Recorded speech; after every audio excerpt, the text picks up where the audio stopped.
Salut à toutes et à tous et bienvenue sur l'amour du maillot pour une nouvelle vidéo. Aujourd'hui, les maillots de foot sont forcément toujours un peu pensés comme des objets de mode. Mais en 2011, il y a un maillot qui a essayé ça, qui a ouvert la voie et il y a pas mal de gens qui l'ont détesté. Aujourd'hui, on va parler de la marinière. Alors, on va parler de la marinière originelle, celle de 2011, de l'arrivée avec Nike, pas de celle qui est derrière moi. Derrière moi, c'est le maillot pré-match de la Coupe du Monde 2018, très cool d'ailleurs. Mais aujourd'hui, on va parler de cette marinière, cette fameuse marinière qui avait été tellement incomprise à l'époque, alors qu'aujourd'hui c'est totalement normal. Et avant d'attaquer la vidéo, comme d'habitude, on s'abonne, on like, on partage et on met un boost si on regarde sur mobile. Et avant de démarrer la vidéo, comme d'habitude, petit unboxing, on est en mode équipe de France, je vais vous montrer quelques maillots que j'ai réussi à acquérir ces derniers mois sur Vinted pour pas trop cher. Donc comme quoi c'est vraiment la preuve qu'il faut attendre le bon moment quand un maillot vous plaît. Déjà il y a le maillot que je porte actuellement, je le cherchais en XL, je l'ai eu dans différentes tailles par le passé, et maintenant que je porte du XL, je voulais vraiment en trouver un, mais je me suis pas précipité parce que je sais que c'est un maillot qui sort de temps en temps. J'étais pas trop forcément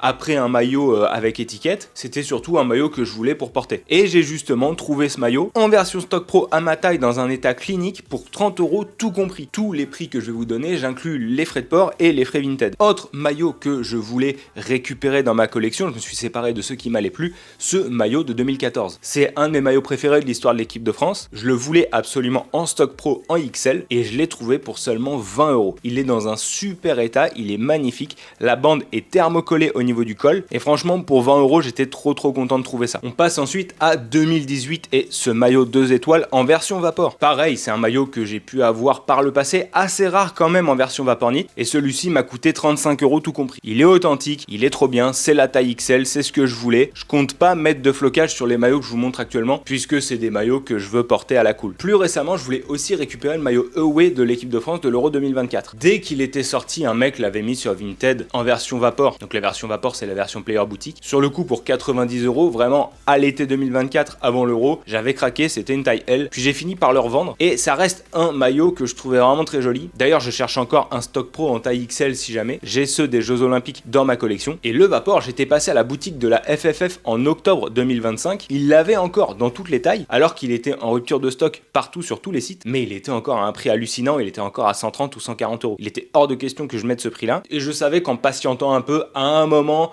j'aurais forcément un coup de chance. Et c'est arrivé puisque je l'ai trouvé en Vapor en XL. Et là encore, j'ai payé seulement 20 € au total. Il est en super état. Je pense que c'est une dame qui vendait les vêtements de son mari. Et du coup, pareil, c'est l'occasion. Là, l'été arrive de porter un truc un peu ample, bien aéré. Pour faire du sport, c'est vraiment des maillots super confortables. Mais le maillot qui nous intéresse aujourd'hui, c'est évidemment la marinière de 2011. Alors là, vous voyez, il n'y a pas l'étoile, c'est un stock pro de jeunes. C'est notamment le maillot qu'a porté la génération Griezmann. En taille XL, encore une fois, c'est un modèle un peu hybride. La coupe est slim, donc ça c'est cool, c'est vraiment comme sur les maillots stock pro. À l'intérieur, l'étiquette est thermocollée. Par contre, les coutures le sont pas, les coutures sont brodées. Les logos, quant à eux, sont thermocollés comme sur le maillot pro et le tissu est ventilé comme sur le vrai maillot pro aussi. Il y a moins de différence entre les stock pro de jeunes de l'époque 2011 et les maillots A que par la suite. Donc on est sur un maillot vraiment très sympa, pareil, la coupe est vraiment agréable, il est long, il est assez slim et ça c'est pareil, c'est un maillot que j'ai trouvé pour 25 € tout compris. Vous voyez à l'arrière qu'il y a l'emplacement pour les flocages et on note qu'à l'époque les jeunes qui le portaient souvent avec un flocage rouge alors que l'équipe A le portait avec un flocage bleu marine. C'est tout pour cette petite présentation de maillot, on retourne à la vidéo, mais encore une fois c'est la preuve qu'il faut pas se précipiter sur Vinted parce qu'il y a toujours une occasion qui finit par se présenter. Alors on va poser un petit peu de contexte. Dans les années 80-90, le maillot il est fait pour du sportif. Aujourd'hui oui, on les voit comme des pièces de collection, comme des objets cultes, mais à l'époque ils n'avaient pas du tout cette portée-là. Ça s'est fait très longtemps après avec le temps. Mais à l'époque les maillots ils étaient faits pour jouer. Ils étaient parfois beaux, parfois ils sont devenus iconiques, mais ils étaient avant tout faits pour jouer. Dans leur conception, ils n'étaient pas pensés comme des objets de mode. C'est nous les collectionneurs et utilisateurs qui l'avons détourné dans ce sens. Tout ça, ça s'est fait de façon un peu rétroactive. Mais c'est en 2011 qu'il y a une vraie bascule, un vrai tournant qui s'est fait. Alors la marinière, j'en avais parlé au tout début de ma chaîne pour ceux qui étaient là dès le début. J'avais fait une petite série intitulée Nike So French qui parlait des premiers maillots Nike de l'équipe de France de 2011 à 2014 et du fait que Nike avait voulu accentuer ses créations sur un peu la culture et le patrimoine français. Et le maillot qui incarnait ça, c'était la marinière. En 2011, Nike, ils arrivent après des années d'Adidas. Et forcément, ils sont dans le désir de marquer une rupture. Nike, ils arrivent et ils veulent imposer une nouvelle vision. Et ça se fait d'abord avec le maillot domicile que je porte actuellement. Je vous invite à aller revoir le clip promotionnel de l'époque avec le designer qui avait créé ce maillot, où justement, il voulait aller carrément aux antipodes de ce que faisait Adidas, des maillots ultra sportifs, pour aller sur quelque chose de beaucoup plus portable dans la rue. Et encore une fois, 2011, c'est lointain sans vraiment l'être, mais c'est assez vieux pour se rendre compte que c'était pas du tout une époque où le maillot était aussi démocratisé. C'était il y a déjà 15 ans, et quand ils ont conçu le maillot domicile, ils ont voulu le concevoir un peu comme une pièce de costume, avec les bandes en satin, etc. sur le côté. Et c'est 1 ou 2 mois plus tard qu'arrive le maillot extérieur. Et là, le maillot extérieur, il met une tarte à tout le monde. Parce que si le maillot domicile, il y en a certains qui le mettent pas trop en disant « Ouais, c'est un peu trop un maillot de rugby, moi je préfère Adidas, ça c'est les goûts et les couleurs », mais ça restait quand même un maillot un peu classique avec un style rétro. La marinière, c'était du jamais vu. La marinière, elle est inspirée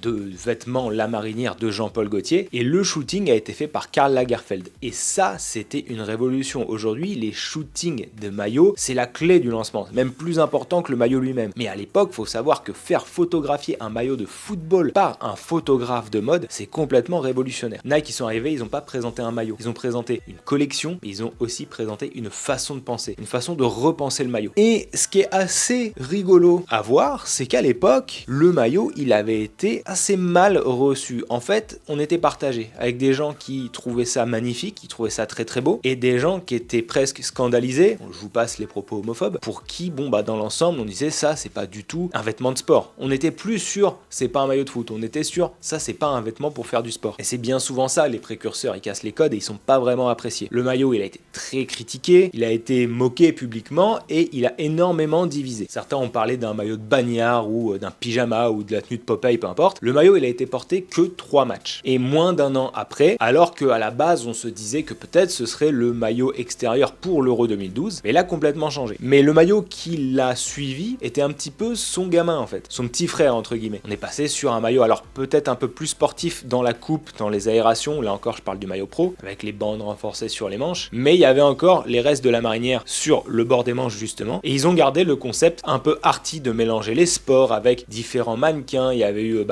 Laure Boulot dans le football, mais il y avait aussi eu Fulgence Ouedraogo qui avait posé, il y avait eu Steve Nash, il y avait eu Boris Dio, il y avait eu Éric Judor. On était complètement sur un vrai crossover. Et pour en revenir à la marinière, c'est pas un maillot qui a échoué ou du moins qui a été qu'une semi-réussite à cause de son style, mais c'est un maillot qui a pas forcément plu parce qu'il était trop en avance. En 2011, on est encore sur un foot qui est très conservateur, il y a peu de liens avec la mode, les réseaux sociaux sont encore très faibles et il n'y a pas de culture du maillot lifestyle. Donc en gros, le public était pas forcément prêt. Pourquoi je me suis décidé à faire cette vidéo? Parce que j'ai été un petit peu saoulé par la hype du maillot extérieur de l'équipe de France. En fait, si on fait le parallèle, ce maillot extérieur qu'on nous vend comme le plus beau maillot du siècle pour la Coupe du Monde 2026, encore une fois, je pense que les créateurs de contenu et tous les comptes ont intérêt à faire ça. Et en vrai, le maillot est pas si mal, mais c'est juste un maillot qui, pour moi, se fait laminer par la marinière. Si on fait le parallèle, il y a la même chose, une inspiration culturelle forte, plus avec le lien France-États-Unis, Coupe du Monde aux États-Unis. Il y a des couleurs inattendues et il y a un storytelling très mode. Et non seulement personne ne trouve ça choquant, mais au contraire, c'est mis en avant. On nous parle, encore une fois, de banger, d'un maillot incontournable, iconique, peu importe. Et peut-être qu'il va le devenir, puisque le succès ou la renommée d'un maillot, c'est la moitié son style et la moitié ce que les joueurs en font. Et ce maillot, il n'est pas unique. Aujourd'hui, il y a beaucoup plus de maillots type collab ou type lifestyle que de maillots purement foot ou purement sportif. Et je trouve que c'est tant mieux d'ailleurs. Le shooting un peu axé mode, c'est pareil, c'est devenu systématique. Même les petits clubs le font. Et tout ça, la marinière l'avait fait avant. Pour rester sur le motif marinière, quand Venezia sort son maillot Kappa avec les gondoliers, laisse tomber. Vraiment, tout le monde a adoré ce maillot, tout le monde trouvait ça incroyable. Et la marinière, en fait, c'était pas un accident, c'était vraiment le prototype de tout ce qu'on voit et tout ce qu'on vit aujourd'hui dans le monde du maillot. En résumé, pour moi, la marinière, c'était le premier maillot hipster. Parce que certes, avant Nike, il y avait des marques comme Puma ou Kappa qui avaient tenté des choses. Kappa avec les maillots combat de l'Italie en 2000 et 2002. Ils arrivent avec quelque chose de totalement purifié, des maillots ultra moulants, c'est révolutionnaire. Pareil avec Puma et le Cameroun en 2002 et 2004. Au-delà des polémiques, c'est pareil, ils ont voulu créer une révolution. Mais il n'y avait pas forcément cette ambition culturelle forte, cette base un peu mode très assumée, ni évidemment le shooting un peu fashion. On restait sur du purement textile, du purement sportif. Alors que Nike, en 2011, ils ont osé tenter quelque chose que personne ne comprenait. Et aujourd'hui, aujourd'hui, tout le monde fait exactement la même chose. En fait, le problème de cette marinière, c'était pas le maillot, c'était son époque. Avant 2011, les marques, elles pouvaient se permettre d'être un peu créatives, mais elles restaient toujours dans le cadre du sport. Il suffit de voir les maillots des autres sélections Nike à cette même époque sur la tranche 2010-2012. Mais avec la marinière, c'était vraiment la première fois que le maillot d'une sélection sortait du terrain pour entrer dans le monde de la mode dès son processus créatif. Voilà, c'est tout pour moi aujourd'hui. J'espère que cette petite capsule vous a plu. Dites-moi ce que vous en avez pensé en commentaire. Dis-moi comment vous aviez accueilli la marinière à l'époque. Personnellement, je l'avais adoré. Dès qu'elle était sortie, j'avais trouvé ça très très beau. D'autant plus la version joueur un peu slim fit et tout. On avait un tissu qui n'était pas aéré, perforé et tout. Il n'y avait pas de couture thermocollée, de trucs techniques comme sur les maillots des autres sélections Nike. On était vraiment sur un maillot épuré de A à Z. Je le trouvais magnifique. Bref, c'est un maillot que j'avais adoré. Et vous, dites-moi ce que vous en aviez pensé. Encore une fois, on like la vidéo, on s'abonne, on partage, on booste. Et moi, je vous dis à très vite pour reparler de maillot.